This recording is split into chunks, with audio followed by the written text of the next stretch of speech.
Hey folks, welcome back to Elite Training Academy. It's me, Andrew Chadwick, here at the Academy, and today I want to talk you through what I'm doing in my golf swing at the minute and give you kind of like a live look at what it is that I'm working on at the minute. A lot of people will relate to this video, so if you are someone that hits it left, either with a slice or with a hook, and it starts left, this could be something that really kind of resonates with you the most, okay? So we're gonna get into the video, but before we do, go ahead and like the video, subscribe to the channel, make sure you stay up to date by clicking the bell and staying notified.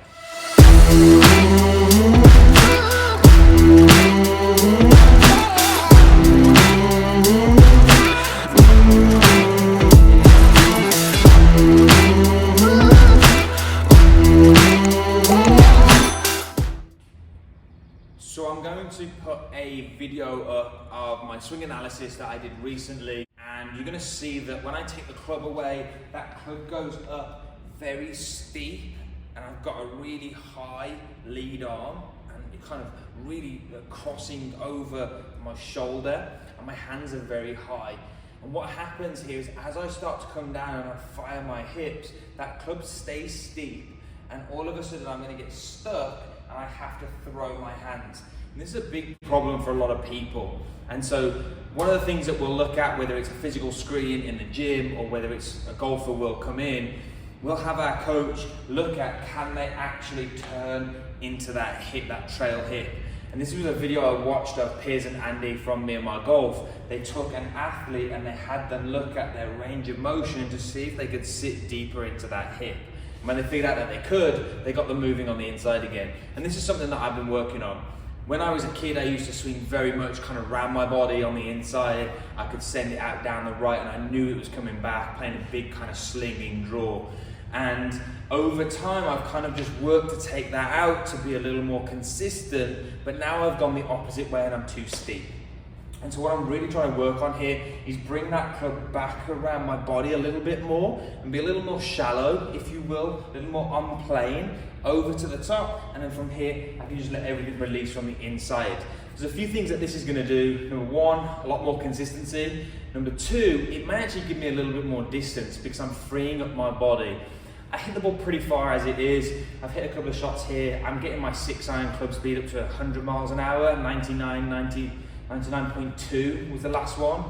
So I can actually swing it pretty fast as it is. So gaining that much distance or that much speed, it may not be a lot for me, but for the average golfer, it may be quite a bit.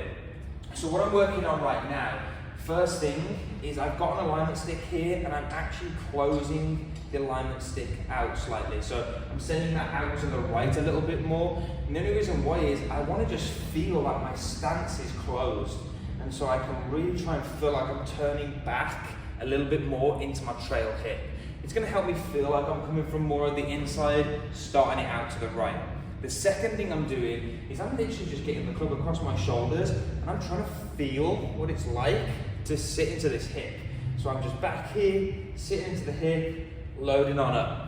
And as soon as I do that, I feel a good amount of pressure in my hip, but it's then allowing me to come shallower and hit that ball. So there's two numbers I'm looking at here on the TrackMan data. The first one is the club path.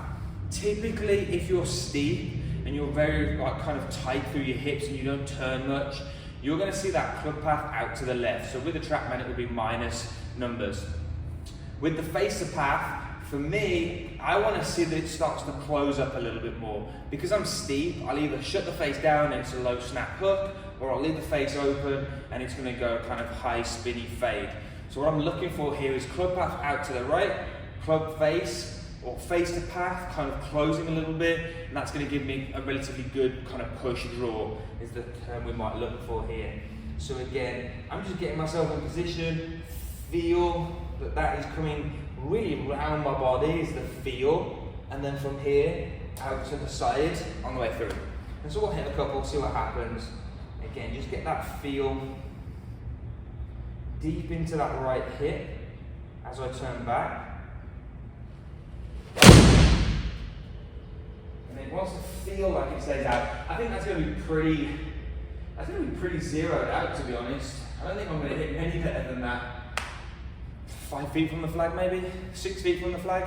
So club path was actually 0.04 left, so a little bit maybe kind of considered over the top.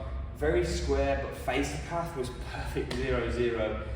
It's not going to get better than that, let's be honest, but again, that feel is inside and then round the body. So I'm just working on taking the club across my shoulders, load up, really feel like I'm turning, and I'm just working a few reps here, turning back, and then just kind of start to feel like I'm moving into the ball. I'll then get my setter, again, feel, turning back into this right hip, and then I'll hit another one, see what we can do. Again, stance is a little closed.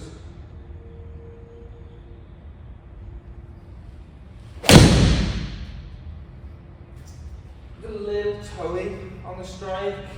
Starting it out to the right, but it's working its way back in. It's probably going to be a little bit short. Again, not too bad. I'd take that from 200 yards. That was, club path was 0, face to path was 0.7 open. Club speed was 100 miles an hour, it's 18 feet short of the flag. Again, those 2 shots that I've hit there, I've been pretty happy with considering where I am, what I'm working on. So, if you're someone that struggles with kind of steepness in the swing or coming over the top, check out Me and My Golf, because these are the guys that put me onto this drill and kind of what to be focusing on and working on. And it's just kind of where I am with my swing at the minute. So, hope you like that video. Go ahead and like the video, subscribe to the channel, stay notified by clicking the bell, and we'll see you in the next video.